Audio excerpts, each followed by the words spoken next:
بسم الله والصلاة والسلام على رسول الله. أهلا وسهلا بكم حبايبنا الكرام متابعين قناتكم أرانب الخير. دايما بتدونا الأمل، بنحبكم في الله، جزاكم الله كل خير. أبطال يوتيوب، أبطال التعليقات، أبطال البث المباشر. اللي عايز حاجة مننا إن شاء الله يطلب على رقم 010 6461 9771، يبعت رسالة على الواتس، أبعت لك كل التفاصيل والنقل واللوكيشن وكل حاجة يعني. ويا ريت يعني إن شاء الله النهارده سوق جمعة، رايحين المزرعة بإذن الله. في ناس مستنيانا هناك، يا رب يقدرنا وندي لهم حاجتهم كما ينبغي ان شاء الله. ثقة الناس دي شيء مهم جدا يا جماعة، وحاجة مهمة جدا بالنسبة لي، ماسك فيها كده لان الاسم مش بسهولة. وثقة الناس، والناس دي ربنا سبحانه وتعالى هو اللي بعتها. عندي بعض الكلام كده عايز اتكلم فيه، واحنا ندردش كده 10 دقايق واحنا ماشيين باذن الله على ما نوصل للمزرعه، نحاول نفيدكم باي حاجه. دايما يا ابني حافظ على فلوسك. هتكلم النهارده في المبتدئ اللي هو بيحلم ان هو يشتغل في شغله الارنب. قلنا قبل كده في ثوابت. انا بشتغل بعده، انا راكب عربيه دلوقتي ما بتمشيش، تعبانه وحشه. لما اجي اجيب العربيه المفروض اعمل ايه؟ يا اما انا اجيب حد ينقل لي الارانب، او يشوف لي العربيه ميكانيكا، او انا اتعلم على اليوتيوب مثلا اكتر من مره واشوف وده ايه والحلو ايه والوحش ايه والبدايه ازاي. خلاص احنا اتكلمنا في الكلام ده. فلا تلومن الا نفسك لو بدات غلط. ما تبداش غلط، خليك حريص، خليك ناصح، خليك ذكي. ده مهم جدا، مهم جدا ان انت يبقى عندك التأني في الأول. يعني أنا مش عايزك تستعجل دايما في الأول، براحتك خالص. خد الخبرة النظرية مهمة جدا. بعد ما تاخد الخبرة النظرية تطبق عملي، تلاقي الدنيا سهلة معاك.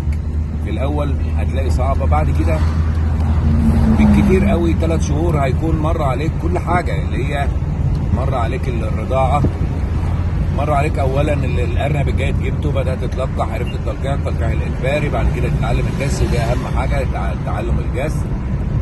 زي ما قلنا في مدرسه الشيخ سامر، لازم تشوف مدرسه الشيخ سامر. ما حدش يجي للمزرعه ما شافش مدرسه الشيخ سامر، لان حتى لو هو ما شافش مدرسه الشيخ سامر او عنده خبره، مش لازم تشوف، يعني يكون عندك بعض الخبره يعني. فانت كده بتعطل نفسك وبتعطلنا، ونرجع نقول مشروع فاشل. لا، المشروع كيلو اللحمه دلوقتي ب 125 جمله، يعني الله اكبر، يعني بسم الله ما شاء الله.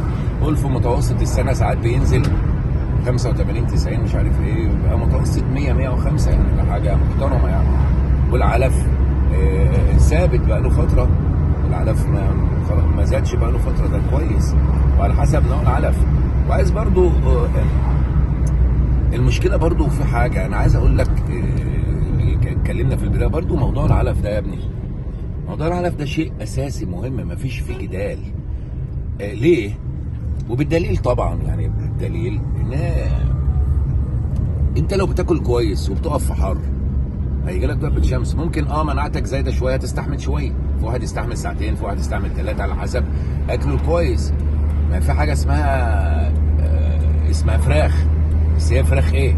فراخ بيضه تعبانه، ولا فراخ مليانه سموم، ولا فراخ بلدي شامورت، ولا يعني ولا لحمه مجمده، ولا لحمه نظيفه، ولا لحمه عجوزه.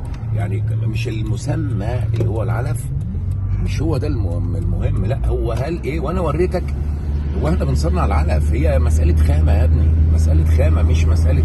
لان لو الخامه سيئه السموم بتبقى زياده فبتعطلك جامد، بيجي لك انتفاخات. انت كل مجهودك كله بيروح على الفاضي، مجهودك كله بيروح على الفاضي. ليه؟ انت تخيل لما لقحت وجسيت ورضعت حبيس وفطمت، وتيجي تفطم تلاقي الفطام عندك عنده انتفاخ وبيموت، وكوكسيديا وكوليستيريدا، ونقعد نعالج. فهي مساله العلف ايد الواحده مش هتسقف، بس العلف ايد فعلا. والايد الثانيه يبقى ده العلف ايد، والايد الثانيه هي بقى هي ايه؟ اولا الارنب الجيد اللي انا هنشئ عليه المزرعه، ده الاساس اللي هبني عليه هو العلف. بعد كده بقى الصنايعي والتهويه والنظافه انت مش ملاحظ ان الارنب ده كائن نظيف؟ طب ازاي ان انت تقعده في حاجه وسخه او امونيا؟ اللي ترضاه على نفسك لازم ترضاه على الارنب بصراحه، هتاخد منه كتير. معلش انا عايز اسالك سؤال، هو الارنب لما يولد 8 مثلا ولا 7 ولا 6 ولا 10، قول متوسط 7 يا سيدي، الواحده بتبقى 8 ولا 9، انت عايز ايه؟ لا طب المشكله في ايه؟ المشكله انت مش عارف تطلعهم. طب ما انا قلت لك تطلعهم ازاي؟ هي المشكله في كده، تطلع الارانب ازاي؟ هي اهم، تطلع الارنب ازاي. وبعدين الارنب دورته سريعه، يعني الارنب دايما بتبقى دورته سريعه. فهو انا عايزك في الاول تبقى متأني قوي وناصح، وتعمل فيها لئيم. يعني انا ما بقولكش تبقى لئيم، بس تعمل فيها لئيم اللي هو يعني ايه، واد ناصح ذكي. شوف كده، ما حدش يبقى لك كلام، ما حدش. انا مش بقول ان بعيب في حد، الناس كلها خير وبركه، بس امن ولا تخون. بس انا ليه انا اروح مانيش فاهم حاجه. طبعا المزرعه قريبه جدا، احنا كوبري الجامعه بتاع المنصوره، دخلنا طريق المحله، ما فيش طريق المحله بالظبط 3 دقايق، او طريق المحله من اتجاه المحله 3 دقايق بس وصلنا كده المزرعه اهي. ما فيش على الدائري بتاع المحله بره طريق المحله، وصلنا قريب. فهي الفكره ما تخليش انت ليه انت تسلم نفسك لحد. انا عايز هي دي المشكله. واللي بيجي لي يعني هتلاقي الناس دلوقتي في اللي جم في قصدي نقله ايه يوم الجمعه، في ناس وصلت وفي ناس لسه جايه في السكه، لان الناس دي جت بدري قوي بعد الصلاه على طول. يا جماعه الجو حر لسه، عايزين نهدى شويه يعني. مش هقدر ان ادي لك ارنب يموت منك في السكه، فبرضه انا اللي فاهم، فربنا يسالنا على الفهم ده. فهي المساله العلى ايد لوحدها مش هتساعد، لا الاهتمام مع النظافه مع الجوده مع الشطاره انت فاهمني ازاي؟ بس ده مهم جدا يعني. ادينا وصلنا، متهيألي مفيش، ننزل بقى نطلع نشوف الناس معاكم.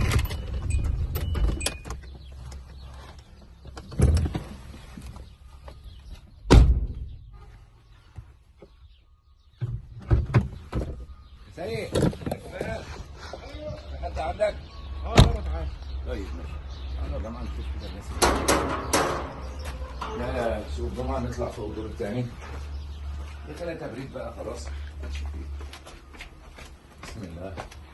دي خلايا تبريد، سيدة حاططها لنا في كل مكان من كتر حبه لخلايا التبريد، ويعشق خلايا التبريد ومحاربك منها يعني. السلام عليكم. السلام عليكم. اهلا وسهلا. نسلم على الناس الاول. السلام عليكم. السلام عليكم. حضرتك مين الاكبر؟ وليد صحيح. بورسعيدي اجدع ناس. الله يكرمك. ما انا لابس لك لبس بورسعيدي. انت يا مين؟ محمد الشربيني. مش انت اللي مصحيني بدري مش كده؟ طب ليه بتقولني بدري؟ انا ما اعرفش انت تصحى صح ولا كده. ايوه ايه لازمته يعني؟ انت مش احنا اتفقنا واديتك رساله كامله على الواتس كامله صح ولا لا؟ يوم الجمعه من فتره كده. ايوه يوم الجمعه بعد العصر مش كده؟ بس هتيجي يوم الجمعه بعد العصر تكلمني، فمالوش لازمه ايه؟ انت بتصحى بدري ما تاذيش الناس، يعني احنا بنصلي الفجر تمام. بننام الساعه 8، انت المطلوبني 9 ولا 10 ويوم جمعه يعني. طيب نورتونا وشرفتونا، وفي ناس جايه دلوقتي من الفيوم. السلام عليكم. ربنا يعينهم.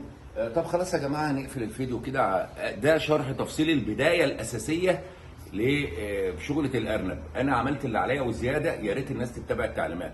وارجو من الناس، ده تحذير، مش معنى ان انت هتشتري مني ارنب ان انا اسف في اللفظ اشتريتني، انت فاهم؟ انا راجل مسؤول، ما بطلعش حاجه وحشه، ما بعرفش اطلع ارنب وحش، ما بعرفش ابيع حاجه وحشه. طيب عشان اطلع الحاجه الكويسه دي سيبني اعيش، ببعت لك رساله ما تقعدش تكلمني تاني. اخرك يا تيجي الجمعه يا قبل ما تيجي بيوم، يا اما نقله الحد، يا اما تحجز. ليه؟ في غيرك كتير. وطبعا يعني احنا الحمد لله دي ربنا من علينا بيها، مش بنتكبر، بس هننظم الدنيا علشان اقدر ادي لك منتج ايه؟ كويس صح مش تمام. صح كده؟ تمام. يعني عايز ادي لك منتج كويس، اديهولك ازاي وانا مانيش عارف اعيش؟ ان كان تليجرام او واتس او تليفون او فيس او اتصال ليل ونهار، طب هعيش انا ازاي؟ طب انا هعمل لك علف ازاي؟ طب انا اطلع لك ارنب ازاي؟ اطلع لك حمام كويس؟ يعني مشكله ما بعدها مشكله. فنتحمل بعض، ده مش كبر يا جماعه، ده نظام للدنيا. والله الناس بتطلبني الساعه 3 و4 الفجر عادي و6 الصبح. يا شيخ سامي، ولا بقى كتاكيت جنب منه كده الصبح، في ايه يا ابني؟ الارنبه ولدت، طب انا اعمل ايه؟ ما هجيب ميه سخنه مثلا واجي لك، ولا اعمل انا ايه؟ ما أعمل. اكتب الارنبه ولدت. فهي الفكره في كده، يا ريت ننظم. انا بحبكم جدا في الله، يا ريت. وطبعا اهل بورسعيد، انت مش شايفين باين؟ شايفين؟ اقول لك اسمها ايه؟ طيب اتشرفت بيكم جدا. من لم يشكر الناس لا يشكر الله. استودعكم الله الذي لا تضيع ودائعه. السلام عليكم ورحمه الله.